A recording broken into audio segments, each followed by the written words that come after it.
17वां बाब। तू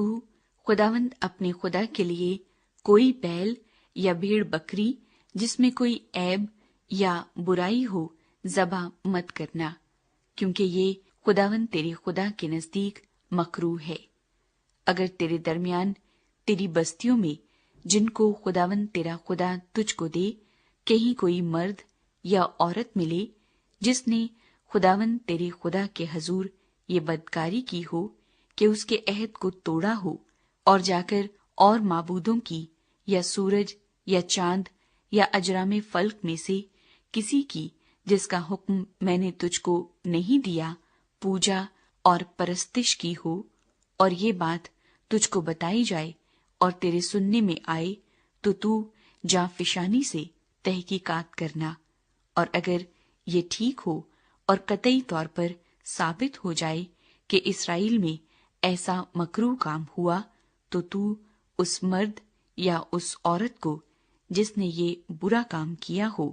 बाहर अपने फाटकों पर निकाल ले जाना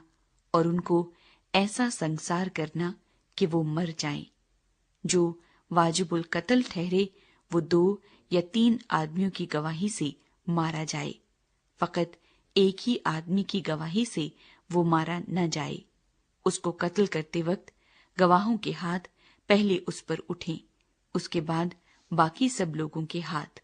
यूं तू अपने दरमियान से शरारत को दूर किया करना। अगर तेरी बस्तियों में कहीं आपस के खून या आपस के दावे या आपस की मारपीट की बाबत कोई झगड़े की बात उठे और उसका फैसला करना तेरे लिए निहायत ही मुश्किल हो, तो तू उठकर उस जगह जिसे खुदावंद तेरा खुदा चुनेगा जाना और लावी काहिनों और उन दिनों के काजियों के पास पहुंचकर उनसे दरियाफ्त करना, और वो तुझको फैसले की बात बताएंगे,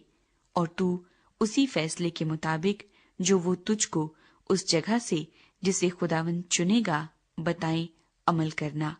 जैसा वो तुझको सिखाएं उसी के मुताबिक सब कुछ एहतियात करके मानना।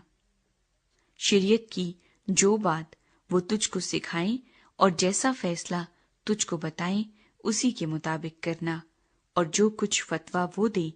उससे दाहिने या बाएं ना मुड़ना। और अगर कोई शख्स गुस्ताखी से पेश आए कि उस काहिन की बात जो खुदावंद तेरे खुदा के हजूर खिदमत के लिए खड़ा रहता है या उस काजी का कहा न सुने, तो वो शख्स मार डाला जाए, और तू इसराइल में से ऐसी बुराई को दूर कर देना। और सब लोग सुनकर डर जाएंगे और फिर गुस्ताखी से पेश नहीं आएंगे। बादशाह बनाने की बाबत हिदायत। जब तू उस मुल्क में जिसे खुदावंद तेरा खुदा तुझको देता है पहुंच जाए और उस पर कब्जा करके वहां रहने और कहने लगे कि उन कौमों की तरह